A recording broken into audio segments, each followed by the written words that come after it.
In 2013, I had just gone through a divorce. I'd moved back home to my parents' house with now my 2 children. And I was going through some boxes in my parents' garage. And I see this Bible. And I just figured it's just another one of these random Bibles that were laying around my parents' house. And I opened the Bible up, and there, written by Sister Cheryl Tigner, who's from West Virginia, was written to Sarah Jakes, Vacation Bible School, Spelling Bee, first place. And I think it meant so much to me that I found it at that stage in my life, because I wasn't exactly sure that God had a plan for my life anymore.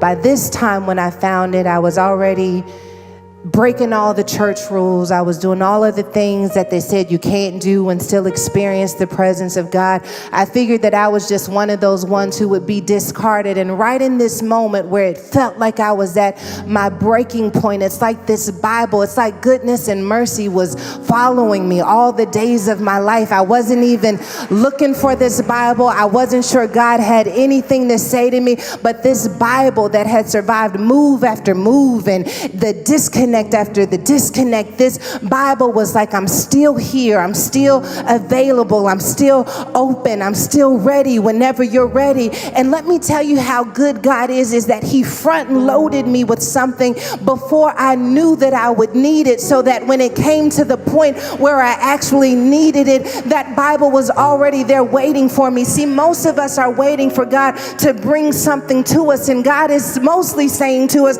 I wish you would discover that I already front loaded this moment with what you needed for your breakthrough. You don't need anything to come for your breakthrough. You just need to take better inventory of what's already in your world, because what's in your world has the key to the breakthrough that you're looking for. Stop looking around you and stop looking at what's in you. The breakthrough is already there. He's great at beginnings and he's great at endings, but he doesn't say much about the middle. Maybe that's why they say he's Alpha and Omega.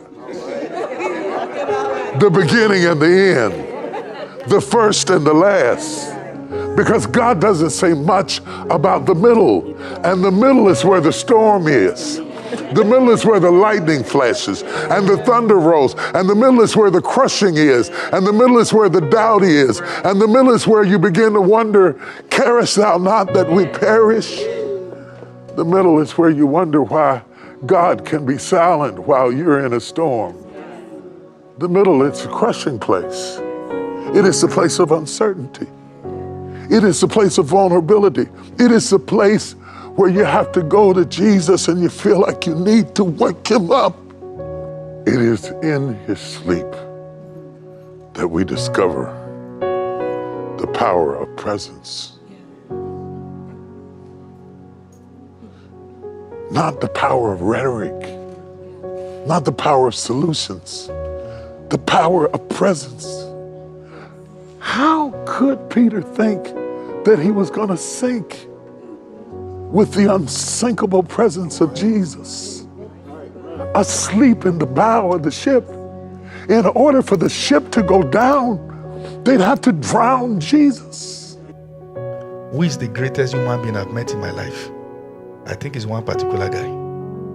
Years back, my NGO that I run, we're going to have an award.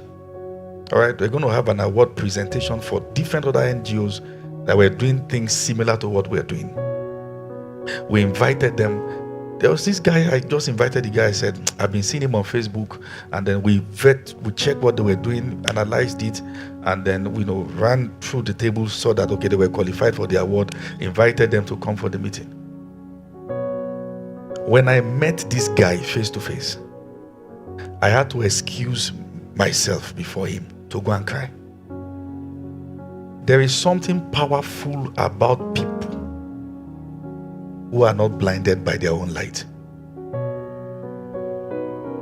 There is something powerful about people who are at the end of their own rope.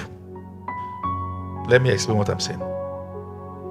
If you look at the letter that Jesus sent through the angels of the 7 churches, the letters that were sent, all right, the church in Smyrna, the church in Pergamos, the church in Thyatira, the church in Laodicea, the church of Ephesus, and all the churches, you will discover that before he rebuked the rest, he talked about the reputation they have about themselves. The only church that was not rebuked was the church in Smyrna.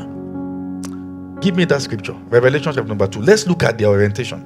It's because Joseph perceives it, Jacob perceives it one way, but God perceives it another. Jacob thinks he's at a breaking point, but this is the beginning of his breakthrough. So they load him up and say, come on, Daddy, just trust what you can't trace.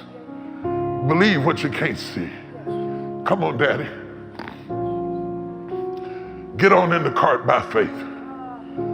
Everything's gonna be all right. It's all gonna work out. And step by step, moment by moment, God was leading him into Egypt, where he would be sustained the rest of his life. The rest of his life. The rest of his existence. He would not want for bread. He would not long for water. God would supply all of his needs through foreigners, through outsiders, through people who had nothing to gain. God had positioned Joseph to be in the right place at the right time, so that when his father was at a breaking point, his son had come into his own. God brings down one and he takes up another. And just as Jacob was going down, Joseph was going up.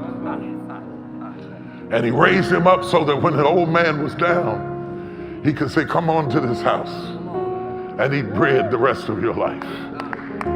God started answering my prayers when I started silencing the voices of everyone else and who they thought I should be and what they thought I should do. That's when I cleared, when I broke through the noise, when I turned the volume down on them and created a space where I said, God, if you want to speak to me, if I'm listening. If you want to speak a word, here I am.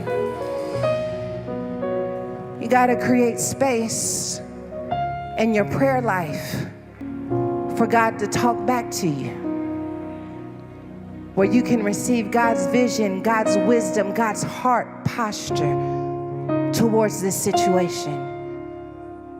At the end of the day, Jesus said, nevertheless, not my will, but your will be done, period. Which means that from here, God, whatever you tell me to do, I'm listening. I'm listening. And as he passed over Penuel, the sun arose on him. That sun is going to rise over you. I'm telling you. You are not going to die in obscurity. How can you grow from a home where somebody promised you that you are never going to get anywhere in life, and the instruction God gave you just when you are about getting somewhere in life was an instruction that make that statement true? And as they do family meetings and have your family, and you join the family meetings, you sit down there, you are the reproach they said you will become. But the grain of wheat is still in his dead face. It will spring back again. You will have to choose one. Living your life to prove a point that they were wrong, or to obey God. You will first prove them right. Then they too will now come to learn God through your obedience.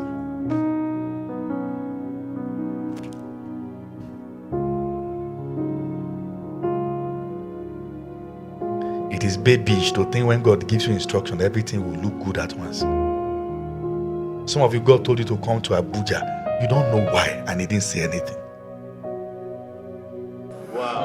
They came out on dry ground, but when Pharaoh tried to come through the way that God had made for his people, Pharaoh drowned. See, what God has for you is for you, and nobody else can take it. So don't waste time arguing with people who are trying to get what you got, because nobody can take what is yours. If it's really yours, it's yours, and no one can get it. And when Pharaoh tried to get it, he drowned in the Red Sea.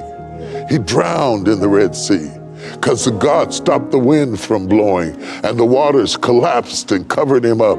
And Pharaoh and his horses and his chariots drowned it in the Red Sea. And Miriam grabbed a tambourine and began to beat it to the glory of God. And the women began to dance around the mountain. And as they danced, the bodies of the Egyptians were washing up on the bank. But God did not just close the Red Sea to drown Pharaoh or his horses or his men. One of the reasons that God closed the Red Sea is to keep them from going back. Once you get out, never go back. Like that rosebud that blooms even though it's dead, don't be surprised if opposition blossoms against you.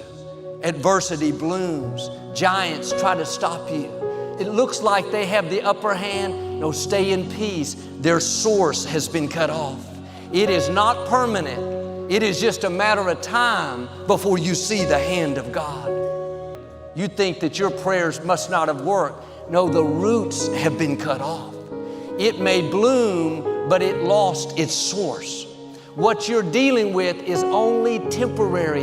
It cannot last without the source. That rose bloom looks so beautiful for a couple of weeks, seems so vibrant and so healthy, but then it suddenly begins to wither. You're about to see some of these suddenlies, things you've been praying about.